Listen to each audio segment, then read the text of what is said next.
Hallelujah. Praise the Lord.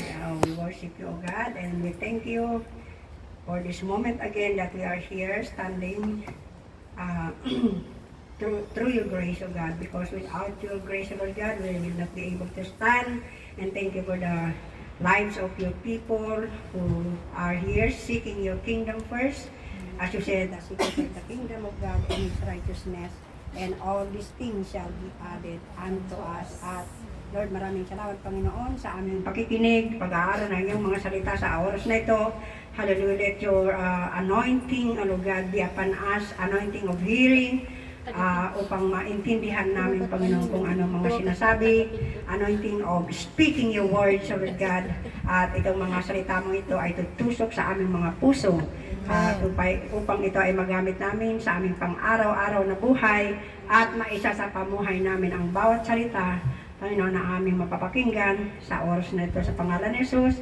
At habang kami nakikinig ay may mababago sa buhay namin. Amen. Na hindi na kami yung dati, kung dati kami ay tamad sa pagbabasa, kung dati ay kami ay tamad sa pag-aaral na yung salita, ay magiging masigasig kami sa pag-aaral sa yung salita, upang sa gayon ay malalaman namin kung ano talaga, Panginoon, ang nais mo sa bawat isa sa amin, because it's only you, O God, who know. As you said to your words of Jeremiah 29:11, that I know the plans I have for you, says the Lord, the plans to prosper you, not to harm you, the plans to give you hope and a good future. Amen. Maraming salamat, Panginoon. Na banal na Espiritu, inaanyayahan ka namin, samahan mo po kami, Lord, kasi pag wala ka sa amin, wala kaming maintindihan, wala kaming magagawa.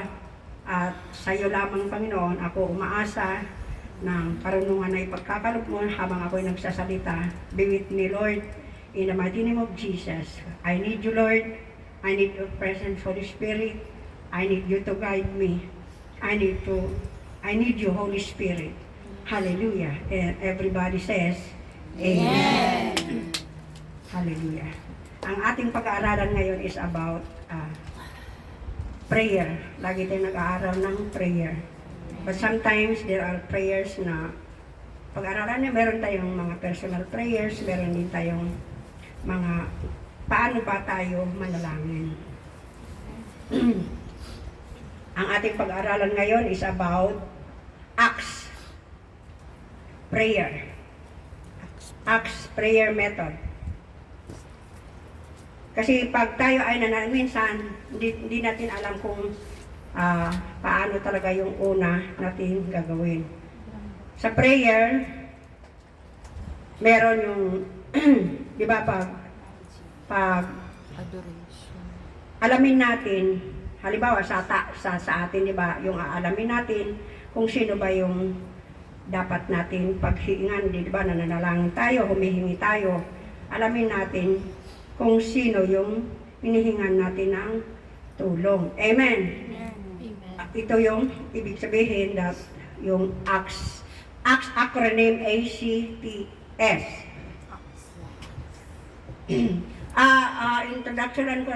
Introduction ko lang pag yung sa prayer, especially when minsan na kasi napapansin ang dami nating sinasabi pag yung sa opening prayer. Pag opening, halimbawa dito lang, side track lang, we just open the, at nagpasalamat ako, napaka-anointed ng prayer ni Sister Ann kanina, grabe, talaga alam mo, kinikilabutan ako sa prayer, to God be the glory. Yung nandun na lahat, yung dapat ganun talaga yung gagawin natin talaga, unahin muna natin yung Panginoon na talagang purihin siya, yung to glorify His name, di ba? Yun yung una talaga. Yung grabe yung doon ako na kanina yung, di ba, hindi kayo kinikilabutan yung sa prayer na dapat napaka-powerful yung kanyang prayer. Dapat ganun tayo pag mag-pray kasi pag pag yung tayo na nanalangin, kailangan talaga natin na iparinig sa ating Panginoon. Amen.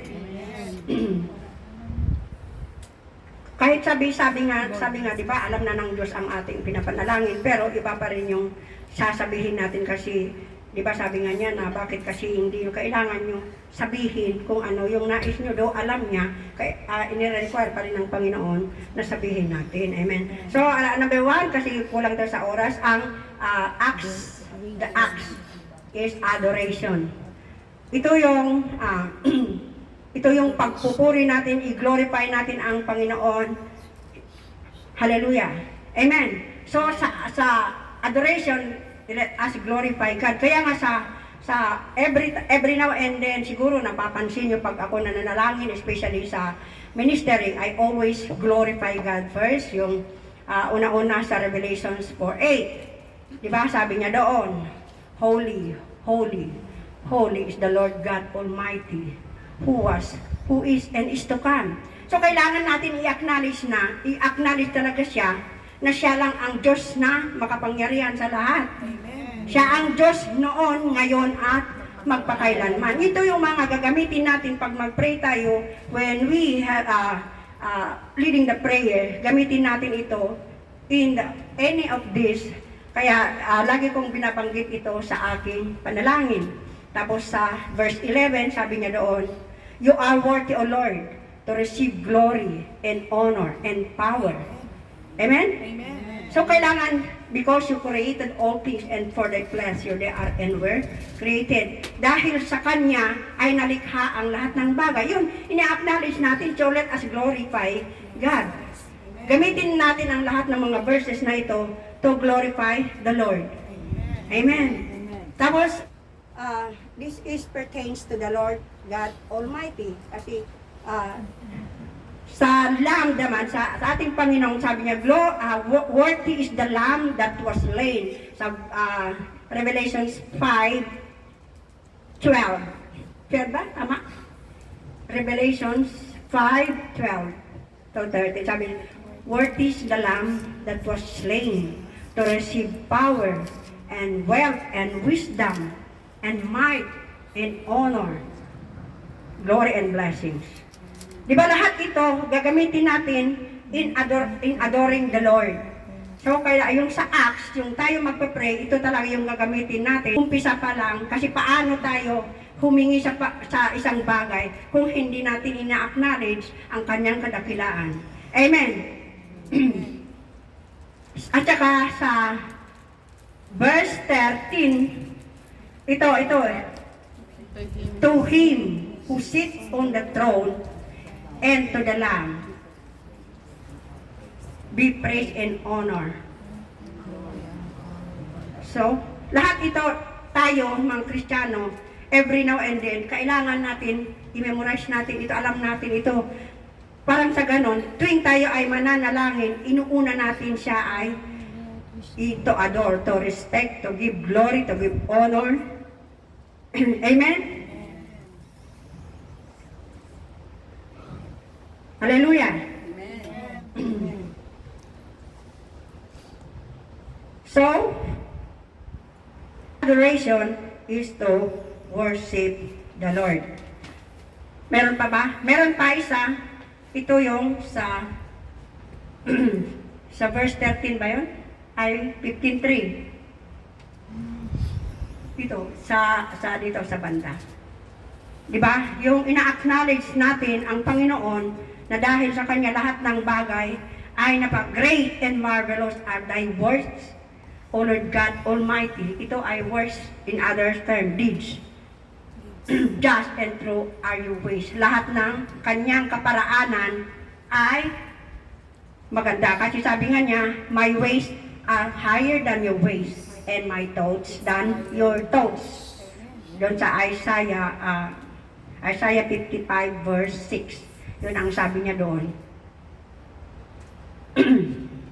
At saka isang last na aking verse is 1 Chronicles 29:11 to 13. Yun yung pag tayo mag-pray, yung talagang sasabihin natin, no? Yours, O Lord, dahil hindi sa atin, di ba?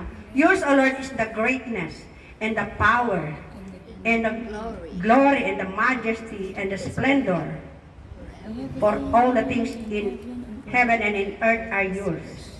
Yours, O Lord, is the kingdom, and you are exalted as head over all. Wealth and riches comes from you, and you are the ruler of all things. In your In your hands are strength and power to exalt and give strength to all. So now, O Lord, we give you praise, we give you thanks and praise your glorious name. Amen. These are the prayers of adoration to the Lord. Amen. When we pray adoration, it means we are declaring the glory of God's majesty and beauty of who He is, expressing to God His many attributes. Di ba? Minsan, you are the Lord of Lords, you are the King of Kings, you are the light of the world, you are, di ba, lahat niyan? You are my Savior. Yan, di ba, sinasabi natin yan pag tayo ay, when we declaring the goodness of God. We are proclaiming His magnificent He is. Amen?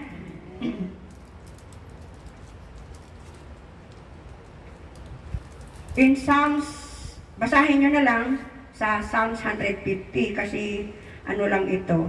Sinasabi dito that let us praise God in the good times and in bad times. So even when we are in good times and in bad times, let us still declaring the goodness of God. Amen. Let us adore Him. Amen. Amen. Sabi niya, praise the Lord. Praise God in His sanctuary. Di ba yung kanta natin? Praise the Lord. Praise Him in the sanctuary. Ano? Praise Him in the heaven. Di ba? Amen. So, hello pala, hindi ko na, hello, I acknowledge you here. Thank you for joining our service. Nasa Pilipinas. Hallelujah. Okay, so that's all for the adoration. So, alam na natin kung paano tayo mag-pray unang-una. Napaka ganda nung mga sinambit ni Sister Ann kanina. Yun yung mga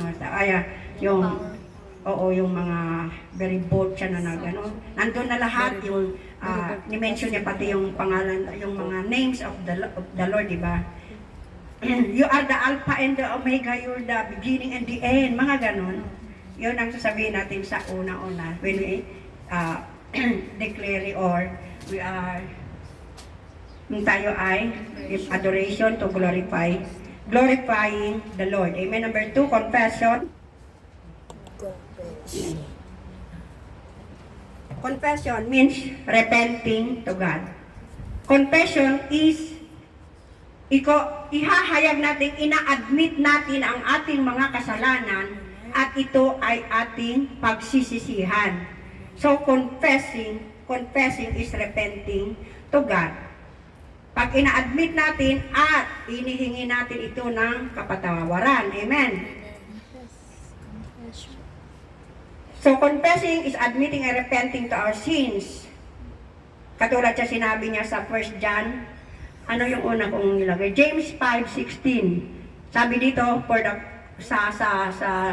the congregation, sabi niya dito, therefore, confess your sins to each other and pray for each other so that you may be healed.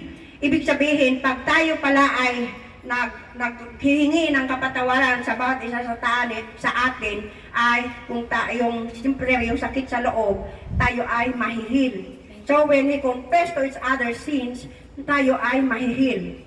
Mawawala yung sakit na ating nararamdaman pag tayo ay naghihingi ng kapatawaran sa bawat isa sa atin. Amen. So confession is very essential to the Christian life.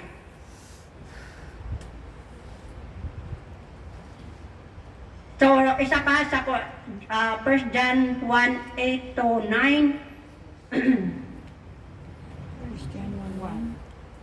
1 John 1, verse 8 to 9. If you confess your sins, you are John 1. Hindi mo nalagay? Okay. 8 to 9. So, confession, If you confess your sins, you our guilt and shame must not keep us from repentance and asking God for His grace. Minsan kasi, pag tayo nagkasala, parang nahihiya tayo na humingi, di ba, ng kapatawaran.